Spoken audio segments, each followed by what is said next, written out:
Look what we got ourselves here. A pond. That shouldn't be. Want to know the biggest mistakes I see buyers make in the foothills? They only shop when the weather is perfect.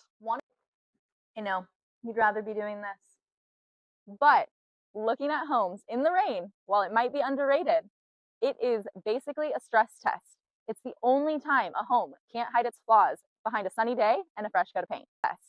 Today, we're going to go over the big 6 things the rain reveals that a sunny day hides, and why ignoring them could cost you tens of thousands of dollars.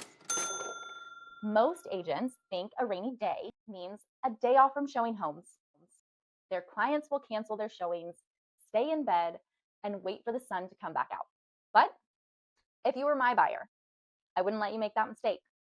In fact, if you're looking to buy here in Dorado County, a rainy day is the best day to see if the house is actually telling you the truth while everyone else is waiting for a pretty day.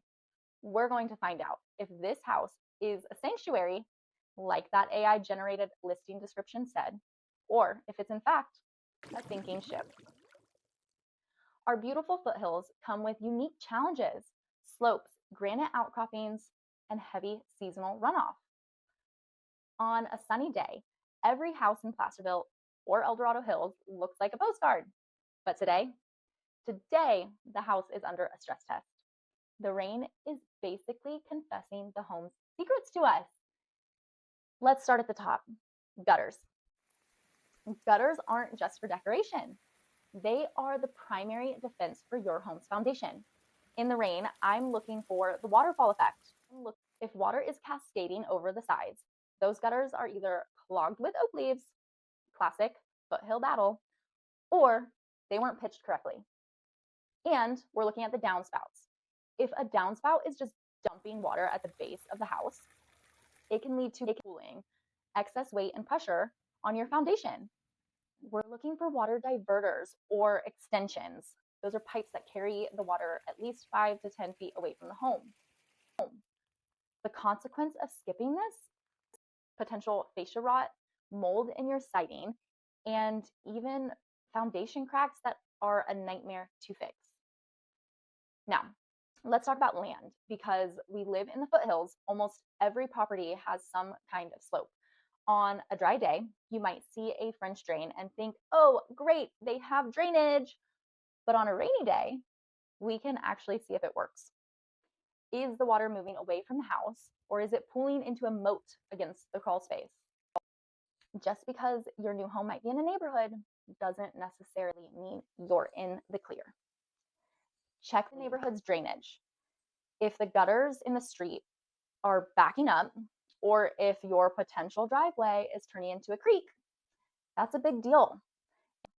In areas like Pollock Pines or Camino, poor drainage on a sloped driveway can lead to washouts or erosion that can actually undermine your pavement over time. It's much cheaper to spot a drainage issue now than to have to regrade an entire acre of land after you moved in. Once we step inside, the inspection doesn't stop.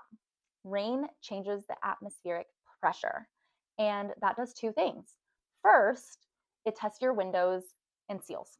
If you see fogging or condensation between the panes, that seal is blown. It's not just an aesthetic issue. It means your energy efficiency is gone.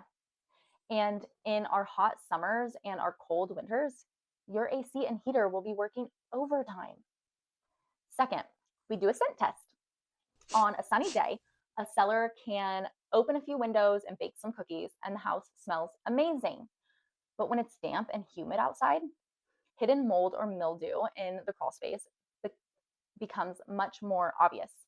If I smell earth or a mustiness, it tells me that there's moisture intrusion and we need to investigate further. Catching this now means we can negotiate a credit or have the seller fix a leak before it becomes your problem. One quick pro tip for my rural buyers: if the home is on a septic system, which many are here, heavy rain is the ultimate test for the leach field. If the ground over the septic tank is unusually squishy, or you see standing water there, it could mean the system is struggling to process water. That's a potential $20,000 to $40,000 conversation. Again, you wouldn't see that on a dry day in July. Buying a home in El Dorado County is an amazing investment, but you want a house that's built for all 4 seasons. Don't let a little drizzle scare you off. Embrace it. It's the best way to ensure your dream home doesn't become your money pit. If you're looking for a realtor who isn't afraid to get their boots muddy to make sure you're protected, I'd love to help. Click the link in my description to see my latest listing, or send me a DM to schedule your own rain or shine tour. Thanks for watching. Stay dry, and I'll see you at the next house.